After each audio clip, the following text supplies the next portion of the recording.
Romanos capítulo 7, versículos 7 a 16, uma pergunta importante.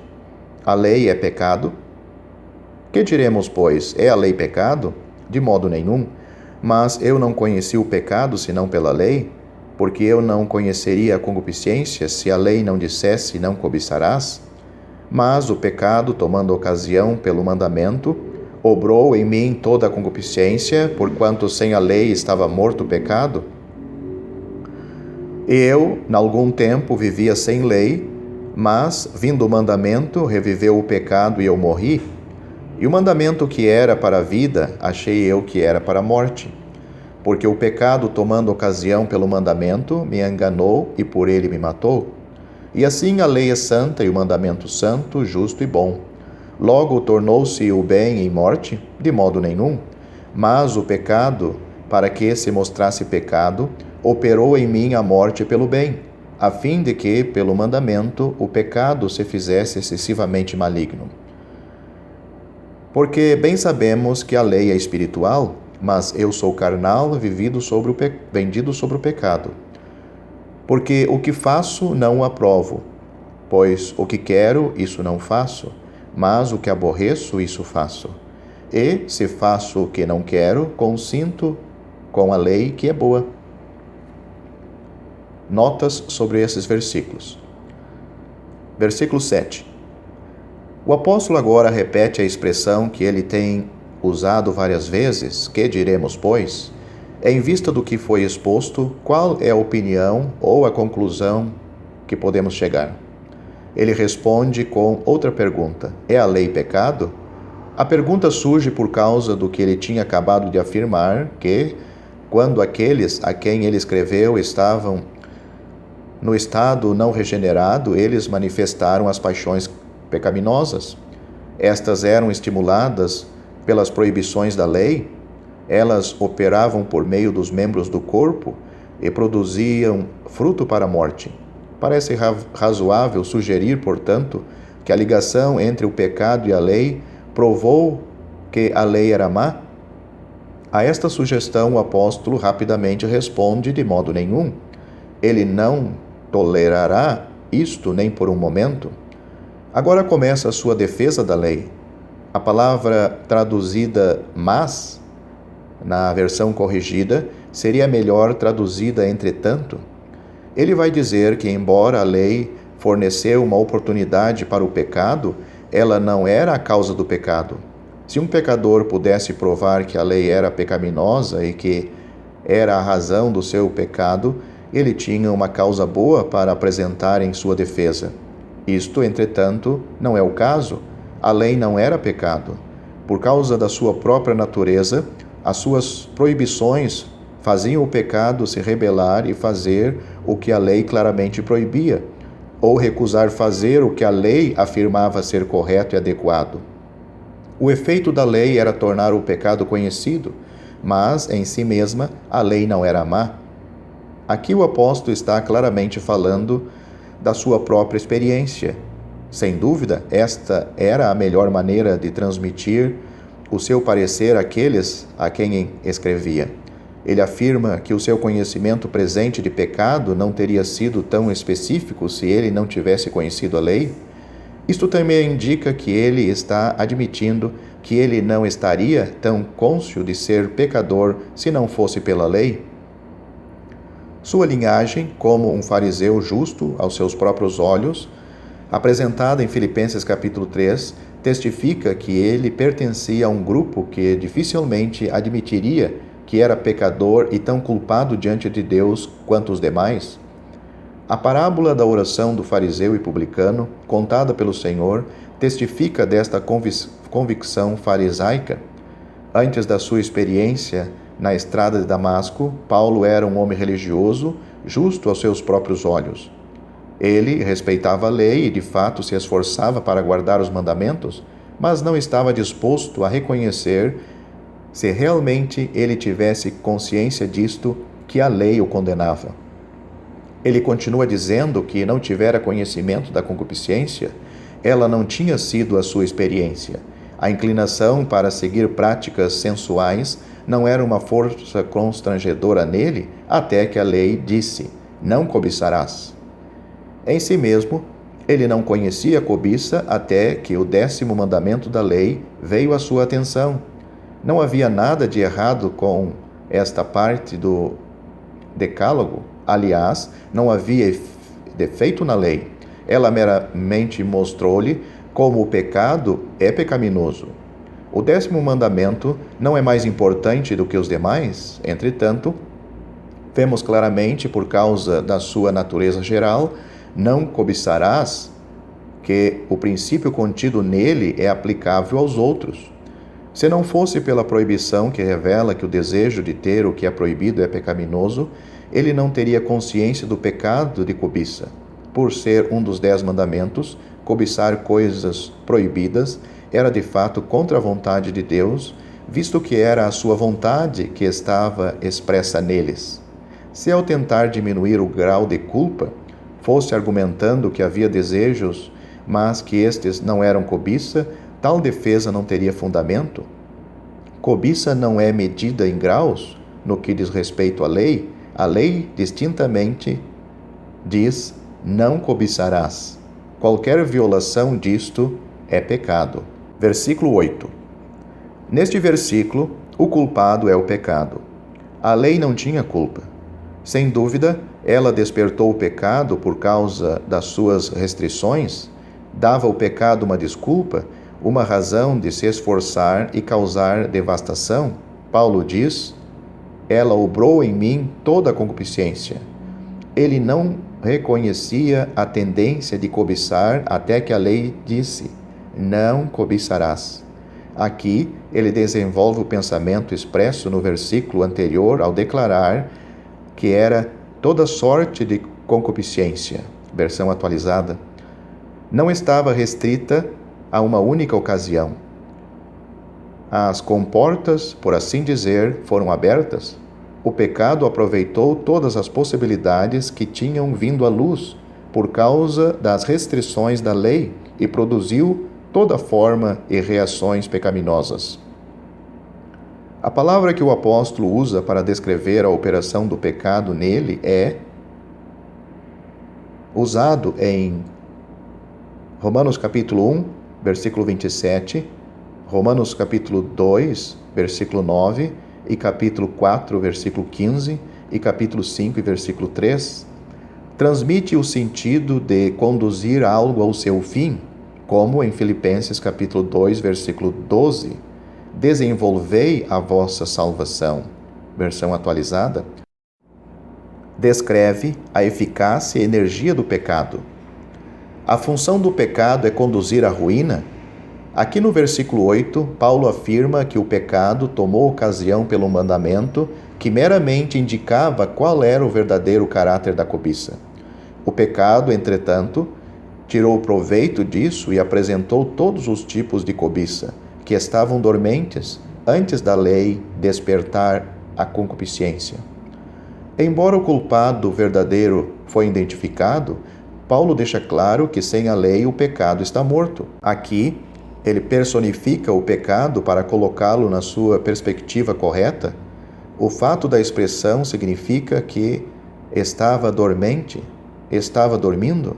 A condição que Paulo quer transmitir é uma condição absoluta. Ele não admite que alguma forma de pecado seja aceitável. Não se pode brincar com o pecado de forma alguma. Se tiver a mínima oportunidade, ele aproveita da ocasião para se manifestar, e como vemos neste versículo, foi suficiente dizer: não cobiçarás, para que ele se manifestasse. A natureza caída do homem é tal que proibir qualquer coisa somente produz rebelião. O pecado nele despertou todo tipo de desejos sensuais, e estes levaram a atos pecaminosos, embora não havia nada de errado com a lei. Se ela não tivesse manifestado o certo e o errado, o pecado estaria na realidade morto. Versículo 9. Este versículo provoca bastante perguntas. Paulo está falando de uma pessoa imaginária ou ele está falando da sua própria experiência? Se ele está se referindo a si mesmo, a que tempo na sua vida dele se refere quando diz: eu, em algum tempo, vivia sem lei? Deney comenta: isto é uma biografia imaginária? Realmente não há nenhum período na vida do qual se pode lembrar como sendo tempo feliz quando não se tinha consciência? O paraíso perdido na infância de homens ou nações somente serve para realçar o conflito moral e desordem dos anos da maturidade, dos quais estamos plenamente conscientes. Robertson comenta: uma vida ilusória. O pecado reviveu, voltou à vida, acordou, o período de feliz inocência passou, os mandamentos chegaram. Minha vida ilusória terminou porque eu me tornei consciente do meu pecado, da violação da lei. Antes eu estava morto, mas não sabia. Agora eu descobri que estava espiritualmente morto. W.R. Neville tem um parecer diferente. Ele considera que a afirmação de Paulo, e em algum tempo vivia separado da lei, se refere ao período feliz da vida cristã do apóstolo.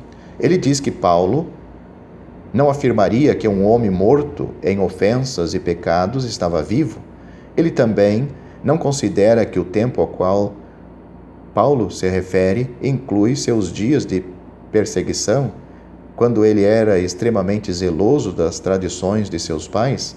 Ele afirma que aqueles que, de qualquer modo, fariam das lutas de Romanos 7 as de um judeu não regenerado debaixo da lei, deve lembrar que para o judeu não havia tais lutas. Um judeu não regenerado estava ocupado com coisas exteriores e nisto descansava. Se ele tivesse cerimoniosamente limpo e guardava as festas, as luas novas e os sábados, não havia luta no seu coração. Ele considera que Paulo, certamente, distingue aqui entre a sua vida cristã inicial, regozijando no recém-encontro remidor, e naquela experiência posterior na qual Deus o desperta sobre pecado interior e livramento dele. W. Kelly tem pouco a dizer sobre este versículo. Havendo comentado sobre a lei e sua incapacidade de salvar do pecado, ele meramente comenta: assim, aquilo que apontava a lei somente provou ser um instrumento de morte. Mas se o homem vivo morre, a lei não pode vivificar o morto. Vine afirma: assim a condição mencionada é de libertação de uma consciência perturbada, uma condição de suposta alegria pela ausência do reconhecimento, de alienação e de oposição a Deus. Ele continua: mas quando o mandamento se apresentou à consciência e invadiu o estado imaginário de liberdade, impondo suas restrições sobre as tendências naturais, o pecado reviveu, ou o pecado voltou a viver e eu morri, isto é, eu me tornei consciente da pecaminosidade do pecado e reconheci que eu estava separado de Deus. Separado é o aspecto essencial de morte. É claro que, quando Paulo escreveu aos Romanos, ele conhecia a verdade de que estava morto para a lei pelo corpo de Cristo. Versículo 4. Ele tinha morrido com Cristo para a lei e o pecado. Se ele não tivesse gozando isto, ele não poderia ter insistido na aceitação desta verdade pelos outros, nem poderia ter desenvolvido o argumento no resto do capítulo. Não sabemos quando a verdade de ter morrido com Cristo foi revelado a ele. William Kelly diz que foi durante os 3 dias quando esteve cego. Seja como for, é muito improvável que tudo que ele desenvolveu aqui é o produto da sua imaginação. A abordagem alegórica está restrita aos primeiros 4 versículos. Depois disto, embora as palavras que ele usa são muito dramáticas, seria errado acusá-lo de exagero. Considerando o que os comentaristas dizem sobre a biografia imaginária e a vida ilusória, não seria correto esperar que os leitores da sua epístola se conformassem com o seu ensino se ele próprio estivesse ocupado com voos da imaginação? Se ele estava de fora comentando sobre alguém que estava de dentro, então este alguém, em alguma ocasião, precisaria ter sido ele mesmo e não outro. É também aceito que as lutas que ele descreve estavam no passado, embora sua linguagem viva sugere que os seus efeitos permaneciam com ele. Quanto ao versículo 9, o uso do pronome pessoal eu é uma maneira clara de ilustrar algo que tem uma aplicação das mais amplas. A palavra eu vivia se refere à condição em que ele estava antes da força da lei ter infligido sobre ele a liberdade de pensamento e vida. Que ele estava sem lei não pode se referir à sua juventude ou aos anos antes da sua conversão. Na nação judaica, a lei era ensinada aos meninos desde os primeiros anos de sua vida, e os judeus não achavam que estavam em servidão a ela. Ele estava vivo no sentido de que os mandamentos não o tinham apontado especificamente, nem lhes mostrado que ele estava morto, separado de Deus. Vindo o pensamento, pode ser uma referência à lei em geral ou um aspecto específico dela, tal como não cobiçarás. De qualquer forma, quando a realidade disso lhe tocou, então o pecado reviveu e eu morri. Ele se achou condenado à morte, sem o poder moral de viver justamente e sem a autossatisfação que antes havia conhecido. Ele não podia deixar de considerá-la. Seus dias felizes tinham acabado, a morte entrou. O contraste está entre eu vivia e o resultado quando isso não era mais o caso. Não há uma terceira via. Se a vida vai, então a morte certamente segue. O ensino, sem dúvida, é expresso em palavras vivas e dramáticas, mas a sua mensagem sobre a força da lei é clara quando as suas exigências são impostas. Versículo 10. Este versículo amplifica o que foi dito sobre o mandamento no versículo 9. Quando o seu poder atingiu o apóstolo, o pecado despertou, reviveu e a morte foi o resultado. Antes disto, Paulo estava cônscio do seu poder, ou ele escolheu não dar atenção a ele, mas chegou um ponto crítico na sua vida quando ele não mais o podia ignorar. O mandamento que era para a vida, ou tinha como intenção trazer vida, foi exposto como para a morte. Paulo argumenta que não havia culpa na lei. Ela era santa, justa e boa. Ela prometia: os meus estatutos e os meus juízos guardareis, os quais, fazendo-os, o homem viverá por eles. Eu sou o Senhor. Levítico capítulo 18, versículo 5.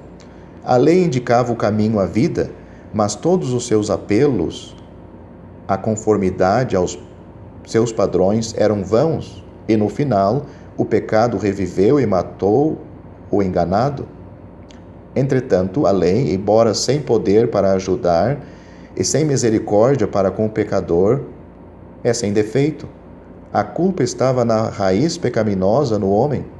Ela produz pecado e, por fim, conduz à morte.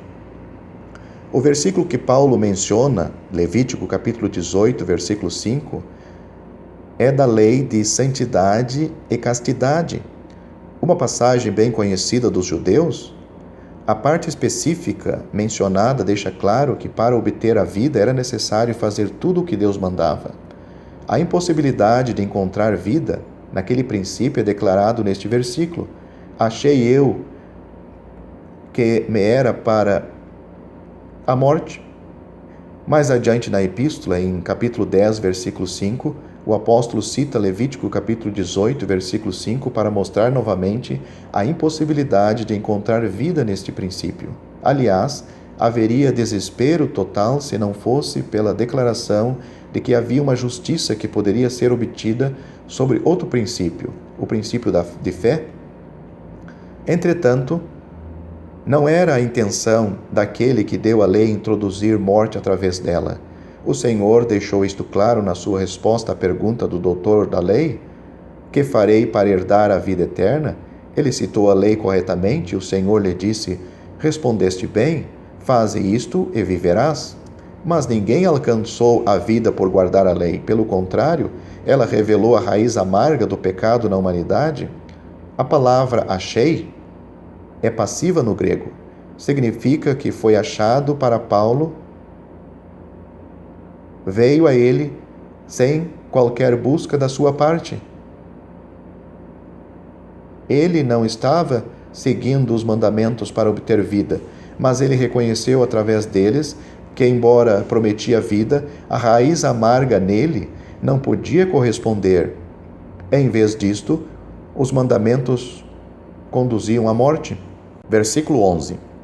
As palavras iniciais voltam ao ensino do versículo 8. O pecado adormecido aproveitou da vinda dos mandamentos e reviveu. No versículo 8 vemos que, quando se empenhou, causou todo tipo de concupiscência. Parece não haver nada que o pudesse deter enquanto causava destruição. Neste versículo, onde mais uma vez o apóstolo afirma que o pecado aproveitou da ocasião através do mandamento, a ênfase não está no pecado promovendo desordem, mas no efeito da manipulação da sua vítima.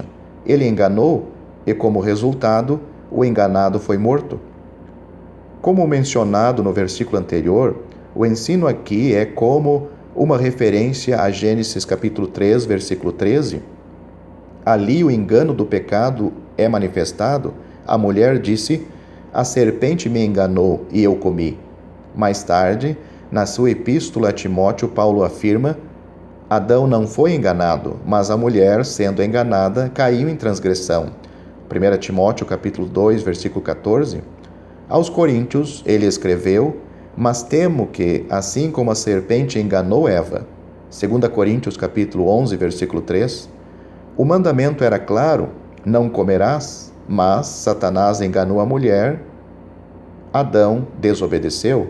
O pecado entrou e a morte seguiu. Os protestos de Adão sobre a sua inocência eram pueris. Ele tinha instruções claras sobre quais árvores naquele jardim eram boas para ele. Uma ampla provisão fora feita para ele e para sua esposa, portanto, ambos estavam em falta. Eva foi enganada, mas Adão, como seu cabeça, deveria ter permanecido firme. Entretanto, isto não aconteceu e o pecado entrou, trazendo consigo a morte. Precisamos tomar cuidado e colocar a culpa onde a culpa pertence. Não era a culpa do mandamento, mas o pecado, aproveitando do mandamento, operou decepção. O mandamento apontava para a vida, mas não tinha poder para dar vida ou para mostrar misericórdia para com aqueles que não alcançavam seus objetivos. O pecado é aqui personificado novamente. Toma sobre si a capa de engano e engana suas vítimas. O resultado no versículo anterior foi para a morte. Esta é o resumo e o alvo do pecado.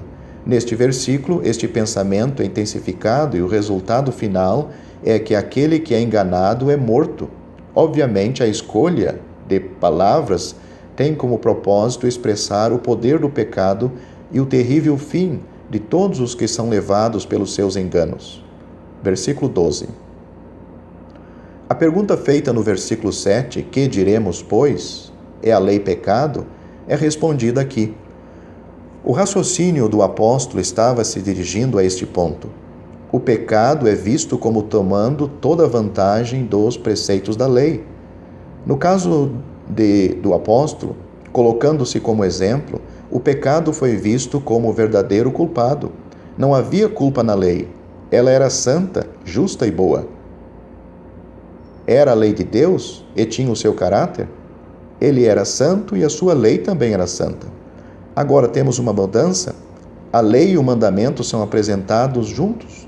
Visto que o 10º mandamento foi mencionado por Paulo no seu argumento, versículo 7, parece razoável aceitar os mandamentos como preceitos da lei e a lei como o corpo completo, a totalidade de todas as partes.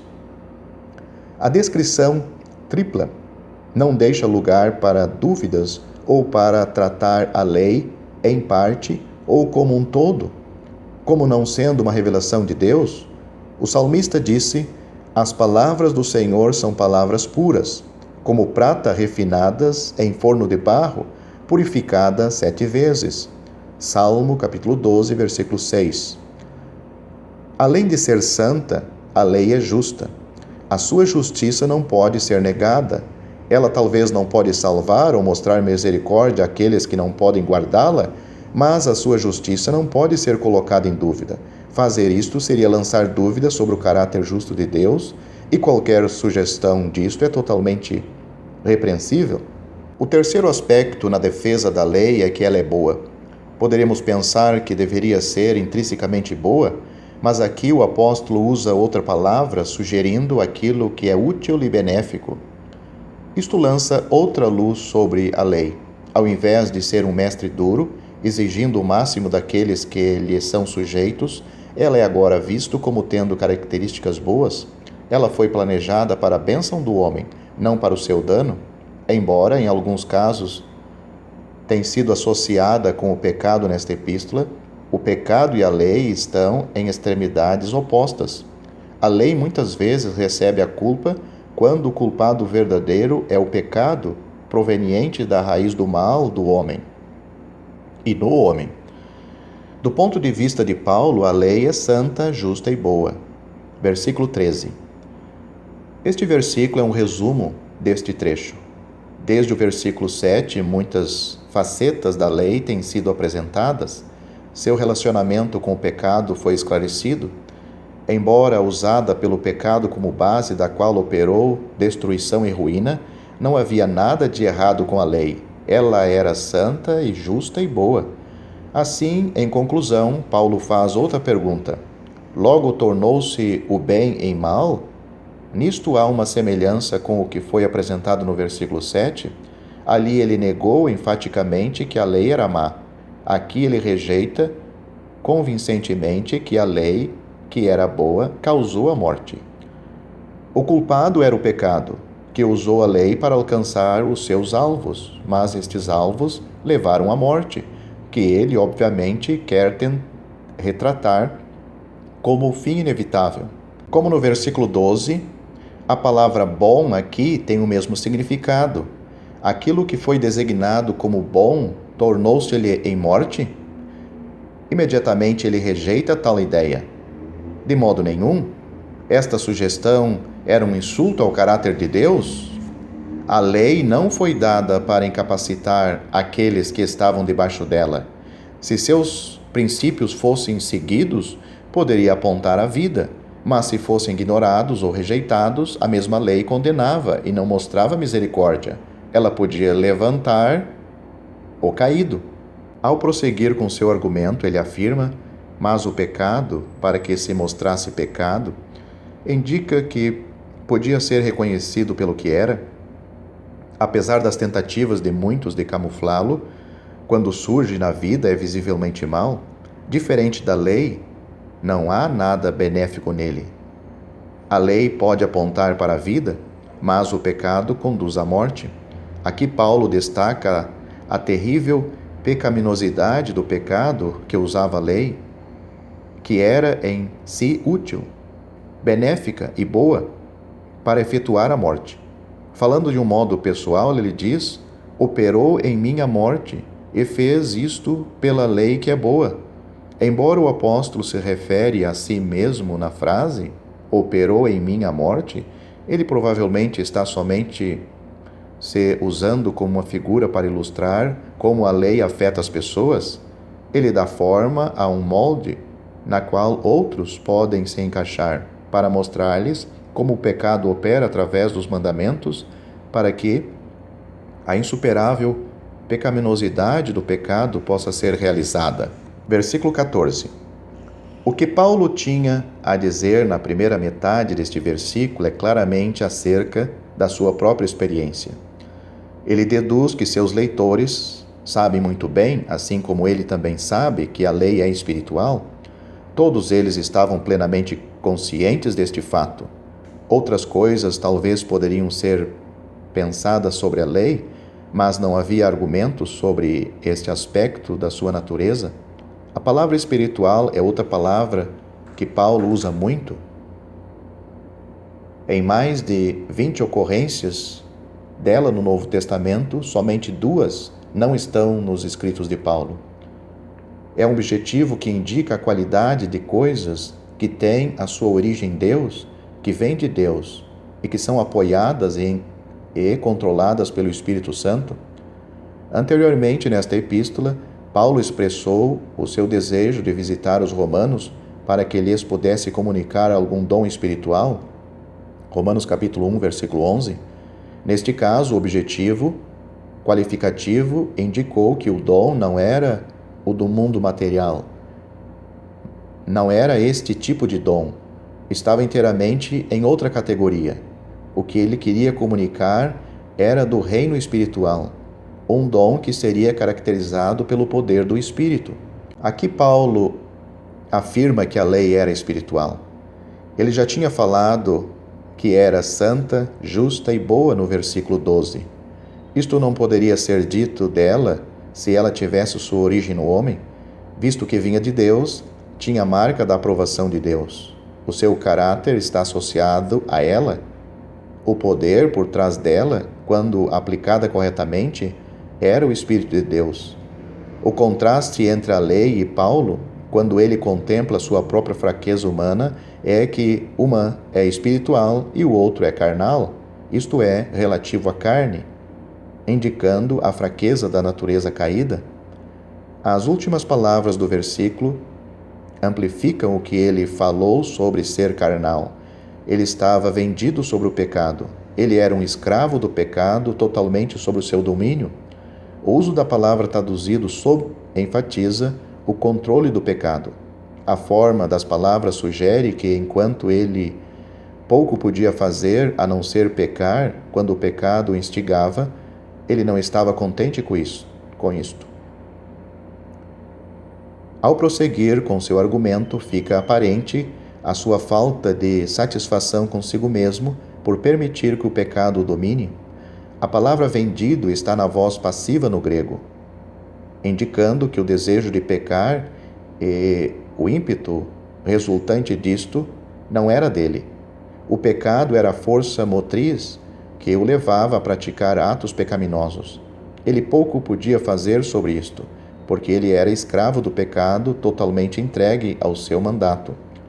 Houve, sem dúvida, o desejo de ficar livre da servidão do pecado quando o seu poder sobre ele se tornou evidente. Ele tinha aprendido acerca da sua tirania, era um mestre duro e ele estava vendido a ele. Havendo descrito o seu relacionamento com a lei, em termos tão gráficos, é difícil supor que Paulo não está falando da sua própria experiência. Há muitos comentaristas que pensam que ele está fazendo isto e que ele está se referindo ao tempo imediatamente depois da sua conversão na estrada de Damasco. W.R. Newell, que parece ter atacado o parecer de William Kelly e John Nelson Darby, comenta: agora Paulo, embora o seu espírito estava vivificado e os seus desejos interiores estavam para com a lei de Deus, descobriu, horrorizado, que o seu estado, por natureza, era carnal, vendido sobre o pecado. Vendido sob o pecado. É exatamente o que o novo convertido não reconhece. Ele sabe que foi perdoado, justificado, e ele se alegra nisso, mas descobriu uma natureza má, da qual ele nunca esteve totalmente consciente, e da qual ele pensava ter se livrado quando, primeiramente, creu. É uma segunda lição de culpa, que é muitas vezes mais difícil do que a primeira. O ponto de vista exposto por W.R. Newell e outros é, sem dúvida, válido em muitos aspectos, mas deixa muitas perguntas sem resposta. É um eco de William Kelly afirmou que, se os versículos 1 a 6 não forem entendidos e postos em prática, e muitos morrem sem entender a situação, então o resto de Romanos capítulo 7 ficará obscuro. Contra isso, o uso do tempo presente do verbo as muitas vezes em que o apóstolo usa eu e me, e as palavras claras usadas através do trecho parecem exageradas se o que ele está mencionando é sua própria experiência durante o curto período imediato depois da sua conversão. Não somente isto, mas se ele passou por um tempo tão conturbado antes de ser liberto, todos os cristãos precisam passar por experiências semelhantes antes de alcançarem liberdade da lei e do pecado. Parece mais razoável, considerando a grande variedade de experiências de nova vida em Cristo entre os cristãos, que Paulo está mencionando que era um problema para alguns e poderia ser ainda para outros. Ele está se colocando na pior situação possível, considerando todos os ângulos possíveis do que poderia acontecer, inclusive que ele tinha passado pessoalmente. O que ele apresentou aos romanos era o quadro total. O que era verdadeiro e o que era suposição sobre a experiência pessoal de alguma pessoa imaginária é difícil de julgar, mas o final é certo. Ninguém ficaria sem dúvida sobre as implicações da lei e do pecado na vida daqueles que tinham colocado sua confiança em Cristo para a salvação. Versículo 15. Este versículo continua com o pensamento de escravidão do final do versículo 14, vendido sob o pecado. A palavra faço é usado frequentemente na epístola. Vemos em capítulo 7, versículo 8, que tem o sentido de realizar ou conduzir ao seu fim, como em Filipenses capítulo 2, versículo 12. O significado aqui está ligado ao pensamento de escravidão e Paulo se coloca no lugar de um escravo e ressalta a ideia de que o que ele realiza, ele faz como um escravo vendido sobre o pecado. A tradução da versão atualizada indica que ele não sabe ou não compreende o que ele faz. O pecado é o mestre e ele é o servo. Porque ele opera o mal, ele não sabe. Não é o que ele quer fazer, mas mesmo assim ele o faz. A lei não o pode ajudar nesta situação. Ao destacar a injustiça dos seus atos, isto somente o condena. Não tem nenhuma solução para o problema de ser vendido sob o pecado. Não é que ele faz constantemente o que ele desaprova, ele pode estar ocupado em coisas legítimas, até atividades religiosas, mas entrelaçadas a estas estão os ditames do pecado. O pecado é um capataz e não mostra nenhuma misericórdia. Há coisas que ele quer fazer ou gostaria de fazer, mas ele não as faz. Pelo contrário, ele faz as coisas que odeia. Talvez pareça estranho ouvir isto de Paulo. O apóstolo aos gentios, entretanto, precisa ser entendido à luz de ser um escravo do pecado. Alguns podem pensar que ele escolheu as piores circunstâncias para transmitir a sua mensagem a outros que realmente estavam sob o domínio do pecado, sem a ajuda da lei. Este é um ponto de vista válido.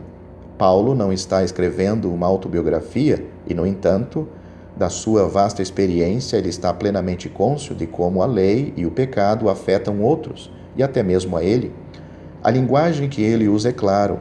As figuras são dramáticas. Pelo frequente uso de eu e me, ele se coloca no exemplo que menciona e assim o impulso da mensagem não pode passar despercebida por aqueles que talvez estão em desespero. O domínio do pecado e a condenação dos fracassos pela lei são problemas de grande importância para aqueles que têm colocado sua fé em Cristo e que procuram paz para viver suas vidas para Ele. Versículo 16. O se deste versículo não é de dúvida, mas significa se, como é o caso. As palavras que seguem no original estão em posição de destaque. Lemos, mas o que não quero, e acrescenta, isso faço. O que parece estar na mente de Paulo ao entrar nesta fase do seu argumento é que ele faz as coisas que ele não quer fazer. As coisas mencionadas não são planejadas, são mecânicas, até mesmo pecados habituais que estão em conflito com a lei. O verbo aqui usado não sugere práticas pesadas, mas uma sucessão de faltas contra a lei, todas as quais ele desejaria não fazer. Não há nenhuma sugestão aqui de que Paulo discordava da lei ou de que estivesse num estado de irritação porque ela condenava o que ele fazia. A sua irritação é consigo mesmo por fazer o que não quer fazer. Ele consente, ou melhor, concorda com a lei que ela é boa. No versículo 12, notamos que ele escolheu a palavra para declarar que a lei era boa. Naquele ponto, ele enfatizou os aspectos benéficos da lei e, sem dúvida, há muitos. Neste versículo, ele muda a palavra. Ele concorda que a lei é boa. Há uma excelência moral na lei. Intrinsecamente, ela é boa e nobre. O caráter de Deus está refletido nela e podemos, portanto, confiar nela para indicar o caminho da vida. Não há nada de errado com a lei. O problema está na fraqueza da natureza humana. Ao concordar que a lei é boa, Paulo contradiz aqueles que afirmam que o capítulo se refere aos não regenerados. Não é uma afirmação que se esperaria de um não regenerado, que a lei era moralmente boa e nobre. Reconhecer isto e continuar como antes seria autocontraditório. A evidência interna das Escrituras indica que aqueles que exaltavam as virtudes da lei estavam num relacionamento feliz com Deus. Por exemplo, a avaliação de Davi sobre um homem bom é que seu prazer está na lei do Senhor e na sua lei medita de dia e de noite. Salmo capítulo 1, versículo 2. Esta atitude para com a lei está refletida no comentário do apóstolo neste capítulo, quando ele afirma: porque segundo o homem interior tenho prazer na lei de Deus. Versículo 22. Ele só tem elogios para com a lei. O seu problema não era as acusações da lei contra ele, quando ele desobedecia os seus mandamentos, mas as suas repetidas falhas contra os seus preceitos claros.